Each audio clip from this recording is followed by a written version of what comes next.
Hello students, welcome back to my YouTube channel. So continue कर रहे हैं from solved example 5। So third part इसका remaining रहता है एग्जाम्पल 5 का फॉर एक्सरसाइज 7.2। सो यहाँ पर आपको मैंने सब्सटीट्यूशन मेथड के बारे में बताया था प्रीवियस वीडियो में। एंड डिफरेंस बताया था कि अगर आप डायरेक्ट विदाउट सब्सटीट्यूशन करते हो तब कैसे सॉल्व होता है एंड डायरेक्ट सब्सटीट्यूशन लगाते हो तब कैसे सॉल्व होता है। सो अगेन आपको भी कैसा कॉम्प्लिकेटेड सा फंक्शन दिख रहा है, राइट। सो आपको ना डायरेक्ट फॉर्मूला पता है कैसे सॉल्व होगा। सो राइट, यहाँ पे इसीलिए हम क्या करेंगे, सब्सटीट्यूशन मेथड अप्लाई करेंगे। सो यहाँ पे सबसे पहले अपने माइंड में ये सोचने की कोशिश करा करो कि मैं ऐसा कौन सी वैल्यू लेकर टी की चलूँ जिसको डिफ्रेंशिएट करने के बाद, क्योंकि आप जब टी की वैल्यू ले लेते हो उसके बाद करना क्या होता है, आपको उसको डिफ्रेंशिएट करना होता है विद रिस्पेक्ट टू एक्स, ठीक है। तो वो डिफ्रेंशिएट करने के बाद एक ऐसी वैल्यू आए तो वो मेरे को यहाँ पे दिखे जिसकी जगह मैं यहाँ पे डी टी की वैल्यू लिख सकूँ डायरेक्ट, ठीक है। सो यहाँ पर मैंने देखो क्या करा, लेट कर लिया, क्योंकि मुझे पता था कि मैं tan रूट एक्स को, क्योंकि अभी वैल्यू कैसे दिख रही है आपको देखो, नेक्स्ट स्टेप में मैं और इसको सिंप्लीफाई करके लिख देती हूँ, आप भी लिख सकते हो। अल्टीमेटली इनकी पावर क्या है, tan रूट एक्स की पावर क्या है 4 और सीकेंड रूट एक्स की पावर क्या है 2। इस तरह से है अगर आप इसको पावर की फॉर्म में देखना चाहें तो, ठीक है। सो यहाँ पर मुझे पता है कि tan को अगर मैं डिफ्रेंशिएट करती हूँ, क्योंकि डिफ्रेंशिएशन तो आपको पता ही है कैसे करते हैं, क्योंकि tan x का डिफ्रेंशिएशन क्या होता है, सीकेंड स्क्वायर x। तो मतलब tan x को अगर मैं लेट कर लूँ तो वो मेरे को डिफ्रेंशिएट करने के बाद क्या देगा, सीकेंड की फॉर्म में, सीकेंड स्क्वायर की फॉर्म में, राइट। तो मैंने इसीलिए ऐसा सोचा कि अगर मैं tan रूट x को लेट कर लूँ t, तो वो मुझे क्या देगा, सीकेंड स्क्वायर तो देगा ही, और यहाँ पे भी सीकेंड स्क्वायर तो है ही। तो वो मेरे को ऑटोमेटिकली tan की वैल्यू t लेट करने पे, इसको डिफ्रेंशिएट करने पे, वो ऑटोमेटिकली मुझे सीकेंड स्क्वायर रूट एक्स की वैल्यू मुझे हमेशा देगा, राइट। तो इसलिए मैंने tan रूट एक्स को t लेट किया, ना कि सीकेंड रूट एक्स को t, ठीक है।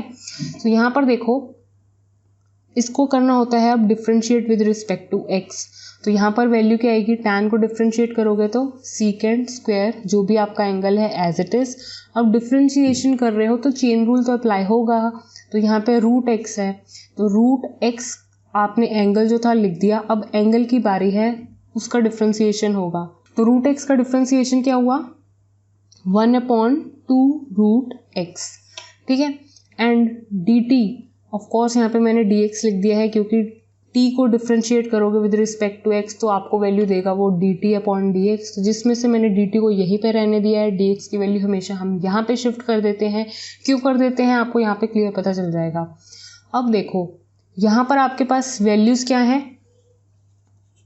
Secant square. मैं इस चीज़ को आपको समझाने के लिए लिखा था सिर्फ, आप ये चीज़ को आप वापस इसी तरह से देखें तो बेटर है। अब आपके पास ये वैल्यू आ कैसे रही है, ये आ रहा है ऊपर सीकेंड स्क्वायर रूट एक्स, तो सीकेंड स्क्वायर रूट एक्स यहाँ पर भी है, नीचे क्या है रूट एक्स यहाँ पर भी है, लेकिन साथ में 2 नहीं है जो कि यहाँ पर आ रहा है। तो इस 2 को एक्स्ट्रा जो आ रहा है वो मैं यहाँ पे शिफ्ट कर सकती हूँ, ट्वाइस ऑफ dt लिख दिया। dx की वैल्यू यहाँ पर भी है, यहाँ पर भी है। सो ये पूरा पोर्शन एग्जैक्टली सेम है, ध्यान से देखोगे तो ये वैल्यू किसके इक्वल लिख सकती हूँ मैं, इतनी बड़ी वैल्यू किसके इक्वल लिख सकती हूँ, ट्वाइस ऑफ dt की जगह। तो मैंने लिख दिया, और मैंने tan रूट एक्स को क्या माना है t, तो ये है tan रूट एक्स और ऊपर क्या है पावर 4, तो tan रूट एक्स को क्या मैंने माना है t, तो उसकी पावर आ गई 4। तो क्या ये कॉम्प्लिकेटेड फंक्शन इतना सिंपलेस्ट फॉर्म में आप लेकर आ सकते थे अगर आपको सब्सटीट्यूशन मेथड नहीं पता होता, नो। तो इट्स वेरी इजी अगर आप ये मेथड को समझ लें ध्यान से कि इसमें हो क्या रहा है, ठीक है। सो अब आपके पास वैल्यू क्या आ रही है, 2 जो एक कांस्टेंट है मैं उसको बाहर लिख सकती हूँ इंटीग्रेशन के, t की पावर क्या है 4 और साथ में क्या है dt। तो अल्टीमेटली जो आपका पूरा ओवरऑल फंक्शन है x की फॉर्म में वो एक t पैरामीटर में कन्वर्ट होकर इतना छोटा सा आपको दिख गया है, और इसको सॉल्व करना और भी ईजी है। और वो क्यों, क्योंकि आपको पता है कि जब पावर में होती है वैल्यूज़ तो ऐड हो जाती है वन वैल्यू और वही वैल्यू आपकी डिनोमिनेटर में भी आ जाती है। तो ये अकॉर्डिंग टू फॉर्मूला मैंने आपको लिख के बता दिया है डायरेक्ट, राइट, क्योंकि x टू द पावर 4 होता और इसका इंटीग्रेशन करते तो वही होता ना 4+1, राइट। तो बस यहाँ पे पैरामीटर चेंज है तो कंफ्यूज नहीं होना है। लेकिन सो यहाँ पे t की पावर क्या है 5 और नीचे क्या है 5। तो अल्टीमेटली t को वापस से लिख दो जो वैल्यू आपकी आई थी, ये सॉल्व कर दोगे, जब फॉर्मूला से अप्लाई कर दोगे उसके बाद t की वैल्यू को वापस से यहाँ पे फिट कर दोगे जहाँ पे t लिखा हुआ है, and that is tan 5√x। ठीक है, इसी तरह से लिखते हैं tan√x की पावर को 5 और उसको वापस से इस तरह से लिख सकते हो लाइक दिस। अगर पावर में देखना चाहते हो तो इस तरह से, और tan 4√x इस तरह से भी इसको लिख सकते हो। तो वही काम मैंने इस तरह से किया है। तो this is the final answer for example 5 third part. बहुत ही ईजी है अगर आप ध्यान से एक एक स्टेप को समझेंगे, right. So now let's see example 6। सो जिन स्टूडेंट्स को अगर एग्जाम्पल्स देखने कॉम्प्लिकेटेड लग रहे हैं तो वो डायरेक्ट एक्सरसाइज 7.2 क्वेश्चन नंबर 1 से देखेंगे तो वो बहुत इजी है उनके लिए, क्योंकि वहाँ पे जो क्वेश्चन नंबर 1 से फर्स्ट फ्यू क्वेश्चंस जो हैं वो बहुत ही बेसिक है, सब्स्टिट्यूशन के लिए बहुत ही इजी है। ये थोड़े से कॉम्प्लिकेटेड हो जाते हैं, तो अगर आप पहले एक्सरसाइज 7.2 के क्वेश्चंस पहले देख लेते हैं एंड बाद में अगर सॉल्व एग्जाम्पल्स पे आते हो यहाँ पर तो आपके लिए बेटर रहेगा, ठीक है। सो जिनको अगर डायरेक्ट समझ में आ रहा है तो it's well and good. So now let's C next fourth part of the same example 5। सो यहाँ पर आपके पास क्या है, फंक्शन में कुछ इस तरह से है, साइन एक फंक्शन है, उसके अंदर एक और फंक्शन दे रखा है tan इनवर्स x और नीचे क्या वैल्यू है 1+x²। तो आपको इनको सॉल्व करना, डायरेक्ट इंटीग्रेशन का कोई फॉर्मूला नहीं बताया मैंने, राइट। तो यहाँ पे इतना पता है मेरे को एक ऐसी वैल्यू लेट करनी है, एक ऐसी वैल्यू लेट करनी है जिसके बाद डिफ्रेंशिएट करने के बाद उनको मेरे को एक ऐसी वैल्यू दिख जाए जो यहाँ पे ऑलरेडी हो, ठीक है। तो tan इनवर्स x मेरे माइंड में एक ऐसी वैल्यू आई जिसका डिफ्रेंशिएशन करने के बाद एग्जैक्टली मुझे यही वैल्यू मिलेगी। तो मैंने इसको क्या कर लिया, लेट t, इस वैल्यू को मैंने t लेट कर लिया है। अब मुझे करना है differentiate with respect to x। तो tan इनवर्स x का फॉर्मूला होता है 1/x² आफ्टर डिफ्रेंशिएशन, ठीक है। सो t को डिफ्रेंशिएट करते तो आपके पास dt/dx आता, जिसमें से कि मैंने dx को उठा के यहाँ पर लिख दिया है। हमेशा क्यों लिखते हैं, क्योंकि यहाँ पर आपके पास देखो एक ऐसी वैल्यू दिख रही है, सेम एग्जैक्टली आपको ये वैल्यू यहाँ पर दिख रही है। तो ये इतनी सी पोर्शन की जगह आप क्या लिख सकते हो, इसकी वैल्यू किसके इक्वल है, dt के इक्वल। तो यहाँ पर साइन लिखा मैंने, इस पूरी वैल्यू को मैंने क्या माना था, t, तो मैंने t लिख दिया, और ये पूरी वैल्यू किसके इक्वल आ रही है, dt के इक्वल। बहुत इजी था। एंड साइन t का इंटीग्रेशन आपको पता ही है, that means minus cos t plus c। अगर यहाँ पे कोई वैल्यू आ रही होती कांस्टेंट तो वो कांस्टेंट वैल्यू एग्जैक्टली डिनोमिनेटर में भी आप लिखते हो, राइट, ये तो सबको ही पता है। अब जब फॉर्मूला अप्लाई कर चुके हो तो अब फाइनली अब आप t की वैल्यू को यहाँ पे पुट कर सकते हो, that means minus cos tan inverse x plus c is the final answer for this fourth part. So now let's see example 6 first part. So यहाँ पे इस क्वेश्चन में भी कई स्टूडेंट्स को कंफ्यूजन हो जाती है, लेकिन कंफ्यूज होने की बिल्कुल भी बात नहीं है।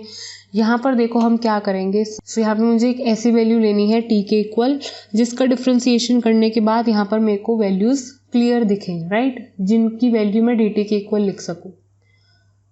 सो यहाँ पर देखो मैंने क्या किया, अगर मैं सोचूं, इस तरह से सोच कर चलूं कि अगर मैं लेट कर लेती हूँ साइन की वैल्यू, साइन एक्स को सपोज कर लो, यहाँ पर जैसे आप एक स्टूडेंट हो और वो स्टूडेंट को अभी फ्रेश माइंड है, उन्होंने अभी ये न्यू टॉपिक समझा है, जैसे आप समझ रहे हो, तो उनका माइंड कैसे थिंक करता है, सोच रहे हैं कि लेट कर लूँ मैं साइन एक्स की वैल्यू को t, क्योंकि साइन एक्स को अगर मैं t लेट कर लूँ तो उसको डिफ्रेंशिएट करने के बाद वैल्यू क्या मिलेगी मुझे, cos x, एंड इसको क्या लिख दूंगी मैं, लाइक दिस, है ना।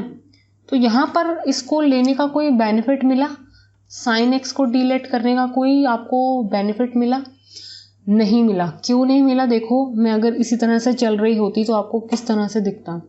यहाँ पर अगर आपने साइन एक्स को t ले भी लिया तो मतलब इस साइन एक्स की जगह t लिखते, इसकी पावर क्या हो जाती 3, लेकिन cos x dx की जगह आप क्या लिख सकते हो, dt। यहाँ पे लेकिन क्या है कि दो cos x है, cos x dx के साथ साथ एक और cos x है, ठीक है। इसको मैं इस तरह से स्प्लिट करके लिख सकती हूँ, राइट।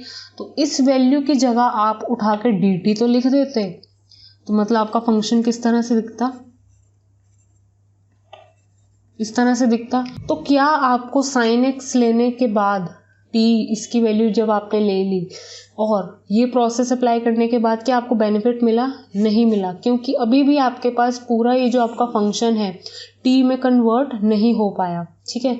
तो इसीलिए आपने जब अगर आप रफ वर्क माइंड में अगर आप सोचते सोचते सॉल्व कर भी रहे हैं तो कोई बात नहीं, आपने एक बार ट्राई किया, sin x को t लेने के बाद आपको बेनिफिट नहीं मिला, छोड़ दो। अब हम लेट करेंगे cos x को t। अब यहाँ पर देखो कैसे हम सॉल्व करते हैं इसको। लेट कर रही हूँ मैं cos x को t के इक्वल। अब मैं लिख सकती हूँ यहाँ पर cos x को मैंने t ले लिया, कोई बात नहीं, लेकिन अपने फंक्शन में भी मैं कुछ चेंजेस लेकर आने वाली हूँ, ध्यान से लिखो। sin x एक मैंने ऐसे रख लिया क्योंकि ये 3 है sin x की वैल्यू मल्टीप्लाई में एक साथ, ठीक है। मतलब sin x मेरे पास 3 टाइम्स है, तो यहाँ पे मैंने सिर्फ एक sin x को अलग करके लिख दिया और इस तरह से लिख लिया, ठीक है। और मेरे पास cos square x as it is है। अब इस sin स्क्वायर x की जगह मैं क्या करने वाली हूँ, अगर आपने फॉर्मूला पढ़ा हो sin square x plus cos square x equals to होता है 1। ये भी क्लास 10th में आपने ट्रिग्नोमेट्रिक आइडेंटिटी पढ़ रखी है। तो sin स्क्वायर x की जगह आप क्या लिख सकते हो, 1 minus cos square x। Ultimately इसको मैंने 1 माइनस cos स्क्वायर x में कन्वर्ट करके लिख दिया। अब बेनिफिट क्या मिला मुझे, बहुत अच्छा बेनिफिट मिला है। क्या चीज़ है वो बेनिफिट, cos x को मैंने t लिख दिया तो यहाँ पे t का स्क्वायर हो जाएगा, यहाँ पे भी t का स्क्वायर हो जाएगा, और इसको डिफ्रेंशिएट करने के बाद मेरे पास वैल्यू क्या आएगी, लाइक दिस। और ये माइनस चला जाएगा उधर, क्यों चला जाएगा ये भी आपको क्लियर पता चल रहा है, क्योंकि यहाँ पर आपके पास सिर्फ sin x है और dx है, और sin x और dx को किसकी जगह लिख सकते हो, माइनस dt की जगह, ठीक है। और इन cos की वैल्यू को आप t लिख सकते हो। तो यहाँ पर मेरे पास वैल्यू क्या आ रही है, माइनस, जो वैल्यू आएगी dt के साथ वो माइनस को मैंने यहाँ पे लिख दिया है, ठीक है। सो 1 माइनस t का स्क्वायर, क्योंकि cos की वैल्यू के मैं लेट कर चुकी हूँ t, और यहाँ पर ये वैल्यू क्या है आपके पास, cos का स्क्वायर, तो यहाँ पे t का स्क्वायर हो गया। सो आपके पास अब जो ओवरऑल फंक्शन था आपका किस में कन्वर्ट हो गया है, पूरा t पैरामीटर में। सो माइनस को लिख दिया है मैंने बाहर, इस वैल्यू को इधर भी मल्टीप्लाई करो और इधर भी मल्टीप्लाई करो तो आपके पास वैल्यू क्या आएगी, लाइक दिस। अब आप इसको स्प्लिट करके भी लिख सकते हो, माइनस माइनस क्या हो जाएगा, पॉजिटिव। अब इसका इंटीग्रेशन आपको आता ही है करना, दैट मीन्स t का क्यूब अपॉन 3 प्लस t की पावर 5 अपॉन 5 प्लस c। अब t की वैल्यू क्या थी, cos x, वो यहाँ पे वापस से फिट कर दो। So this is the final answer for example 6 first part. I hope आपको क्लियर पता चल जाएगा कि हमने sin x को t लेट करने पे या cos x को t लेट करने पे क्या डिफरेंस पाया, राइट। सो आपके सामने है ये। सो now let's see example 6 second part. आपके पास इस तरह से फंक्शन की वैल्यू है। अगर आपको थोड़ी सी कंफ्यूजन हो रही है कि लेट क्या करूँ यहाँ पे t की वैल्यू, तो बहुत इजी है। अगर यहाँ पे आपके पास ऐसी कोई वैल्यू लेट करने के बाद भी, उसको डिफ्रेंशिएट करने के बाद भी ऐसी कोई वैल्यू नहीं दिख रही है कि जिसको मैं dt के इक्वल लिख सकूँ, तो कोई बात नहीं, सिंपली आप क्या करो, मैंने क्या करा है यहाँ पर लेट कर लिया है x प्लस a को t के इक्वल, क्योंकि ये मेरे को एक बड़ा सा फंक्शन लगा as compare to this small x, तो मैंने इस x प्लस a को t ले लिया, ठीक है। सो यहाँ पर मैंने इसको क्या करा, डिफ्रेंशिएट करना है विद रिस्पेक्ट टू x। तो यहाँ पे वैल्यू क्या आई 1 और यहाँ पे कांस्टेंट की वैल्यू क्या हुई 0 डिफ्रेंशिएट करने के बाद, और यहाँ पे dx मैंने लिख दिया क्योंकि इसको डिफ्रेंशिएट करने के बाद dt अपॉन dx आया होगा, तो उसका dx मैंने यहाँ पे शिफ्ट कर दिया है पहले ही। तो अल्टीमेटली यहाँ पे वैल्यू क्या है, dx इक्वल्स टू dt। तो ये वैल्यू t के इक्वल लिख दी मैंने, और मेरे पास dx की वैल्यू को dt के इक्वल लिखना है सिंपल। सो साइन x है यहाँ पर, अभी भी यहाँ पे अगर आप कंफ्यूज हो रहे हैं कि यहाँ पर मैं क्या लिखूँगी, तो यहाँ पर x प्लस a है तो उसकी जगह तो मैंने t पैरामीटर लगा दिया क्योंकि मैंने इस पूरी वैल्यू को t माना था, और dx की जगह dt लिख दिया क्योंकि यहाँ से मेरे पास वैल्यू डायरेक्ट आ रही है ना। लेकिन ये x अभी भी रह गया। तो अब देखो आपने जब लेट किया था x प्लस a को t के इक्वल, तो यहाँ पर x की वैल्यू है, तो x की वैल्यू किसके इक्वल आ सकती है, इस तरह से आप लिख सकते हो a को उधर शिफ्ट करके। तो ये x की वैल्यू किसके इक्वल है, t माइनस a। तो यहाँ पर x की जगह मैं क्या पुट कर सकती हूँ, t माइनस a। अब आपका फंक्शन क्या है, t की फॉर्म में है ओवरऑल, लाइक दिस। अब आपने ट्रिग्नोमेट्रिक आइडेंटिटी पढ़ी हुई है साइन a माइनस b। तो साइन a माइनस b की जो वैल्यू है sine a cos b minus cos a sine b, तो एग्जैक्टली वही फॉर्मूला मैं यहाँ पे अप्लाई करूँगी। t को मान लो a, इसको मान लो b। तो आपका फॉर्मूला क्या होगा ओपन न्यूमरेटर में, sine t cos a minus cos t sine a। सिर्फ इस फॉर्मूले की वैल्यू ओपन की है मैंने, नथिंग एल्स। और नीचे क्या चल रहा है आपके पास डिनोमिनेटर में साइन टी। अब ये साइन टी मैं इसके नीचे भी लिख सकती हूँ, ये साइन टी मैं इसके नीचे भी लिख सकती हूँ। जब आप एलसीएम ले सकते हो लाइक दिस, तो आप इसको अलग अलग करके भी लिख सकते हो। तो sign T upon cos A upon sine T हो जाएगा, और कॉस टी अपॉन साइन ए अपॉन साइन टी हो जाएगा। अब यहाँ से साइन टी से साइन टी कैंसिल हो गया, राइट। अब ये क्या है, cos A. So overall cos A की वैल्यू एक पूरी कांस्टेंट वैल्यू मानी जाएगी। सो कॉस ए कांस्टेंट है तो मैंने उसको इंटीग्रेशन के बाहर लिख दिया है, यहाँ पे रह गया dt। ऐसे ही साइन ए एक कांस्टेंट वैल्यू है तो यहाँ पर मैं उसको साइन ए को बाहर लिख रही हूँ। यहाँ पे मैंने पहले ही बना दिया है, कोई बात नहीं, मैं बाद में बना देती हूँ। सो साइन ए को मैंने बाहर लिख दिया है यहाँ पर भी, और cos T upon sine T को मैंने क्या लिख दिया है, कॉट टी। अब जब आप इसको नेक्स्ट स्टेप में सॉल्व करेंगे तो लेट्स सी। सो ये वैल्यू जब आपकी यहाँ पे सॉल्व हो रही है तो देखो कैसे दिखेगी, cos A D T minus sine A cot T D T. Cos एक कांस्टेंट है, उसको एज इट इज लिख दिया। 1 का इंटीग्रेशन क्या होता है, टी के रिस्पेक्ट में है तो इसलिए 1 का इंटीग्रेशन क्या होगा, टी। dx लिखा होता है तो 1 का इंटीग्रेशन क्या होता है, x। तो उसी अकॉर्डिंगली कंफ्यूज नहीं होना है, sine A as it is. Cot T का इंटीग्रेशन क्या होगा, आपको डायरेक्ट फॉर्मूला नहीं पता है तो यहाँ पर मैं आपको एक फॉर्मूला शीट बता रही हूँ। इस फॉर्मूला शीट को नोट डाउन कर सकते हैं, एंड ये आपके एनसीईआरटी बुक में भी फॉर्मूलाज अवेलेबल हैं बिफोर एक्सरसाइज 7.2। तो यहाँ पर आपके पास देख रहे हैं कि कॉट एक्स का डायरेक्ट फॉर्मूला है इंटीग्रेशन का, दैट मीन्स लॉग मॉड में साइन एक्स प्लस सी। तो ये अप्लाई करने जा रही हूँ मैं। सो कॉट टी, सो यहाँ पे फॉर्मूला अप्लाई करूंगी तो log sign T plus C1 लिखा है मैंने। क्यों C1 लिखा है ये भी आपको अभी क्लियर पता चल जाएगा। ये एक कांस्टेंट टर्म है, ये भी एक कांस्टेंट टर्म है। ये पूरी कांस्टेंट टर्म इसके साथ भी मल्टीप्लाई होगी, इसके साथ भी मल्टीप्लाई होगी। तो यहाँ पर ये जब वैल्यू कांस्टेंट आपकी मल्टीप्लाई होगी like this, so minus sine A C1, ये ओवरऑल क्या है, पूरी एक कांस्टेंट टर्म है जिसको मैं बाद में क्या लिख सकती हूँ, C। क्योंकि कांस्टेंट कोई भी हो फर्क नहीं पड़ता है, ठीक है। सो आपने इस पूरी टर्म को क्या लिख देना है एंड में जाके C। So cos A as it is रहेगा, t जो आपने लेट किया था स्टार्टिंग में, that means x plus a, वो आपका t की जगह जहाँ पर t है वो आपको वहाँ पर लिख देना है। सो यहाँ पे कांस्टेंट के साथ प्लस हो माइनस हो वो भी कोई फर्क नहीं पड़ता है। तो आपका फाइनल आंसर आ चुका है ये। आई होप आपको क्लियर हो गया हो कि मैंने इसको कैसे सॉल्व किया है। नेक्स्ट वीडियो में एग्जाम्पल 6 थर्ड पार्ट से कंटिन्यू करेंगे। Thank you students for watching this video. Please like share and subscribe to my channel.